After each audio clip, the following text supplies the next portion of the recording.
కూటమి ప్రభుత్వం తనపై తన కుటుంబంపై చేసిన పాశవికమైన దాడి అందరూ చూశారని అన్నారు మాజీ మంత్రి అంబటి రాంబాబు. తనపై దాడి చేసిన వారు మినహా రాష్ట్ర ప్రజలు దీన్ని దారుణమైన సంఘటనగా పరిగణించారని చెప్పుకొచ్చారు.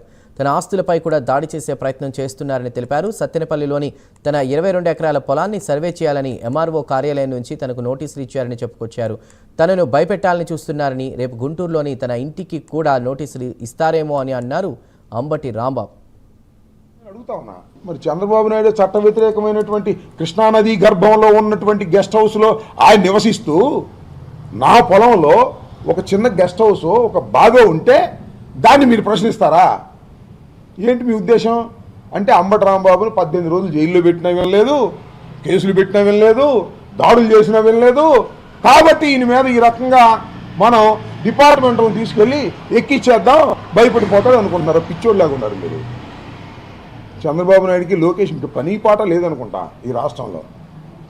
నా ఆస్తులు ఎక్కడున్నాయి, దానిలో ఏముంది అని రంధ్రాన్వేషణ చేసి ఏం చేస్తారు మీరు అని అడుగుతా ఉన్నా. ఇప్పుడు దాకా ఏం చేశారు, ఇంక ముందు ఏం చేస్తారు? Yes, that is my land, లీగల్గా కొనుక్కున్నటువంటి ల్యాండ్. దానిలో ఒక చిన్న గెస్ట్ హౌస్, అది కూడా ఏంటి రేకులతో, నేను కట్టింది కూడా కాదు ఇది. నేను ఎవరి దగ్గర అయితే కొన్నానో వాళ్ళ దగ్గర ఆల్రెడీ ఉంది ఈ బావిను, దిగుడు బావి, వర్షపు నీళ్ళు నిలబడే బావి. అది చూపిస్తా, అది కూడా మళ్ళీ ప్రెస్ వాళ్ళందరికీ కూడా. అక్కడ నిర్మాణం చేసి పాడుపడిపోయినటువంటి ఒక గెస్ట్ హౌస్ నేను కొన్న తర్వాత రెండింటిని బాగు చేయించుకున్నా. అదేదో పెద్ద నేరంలాగా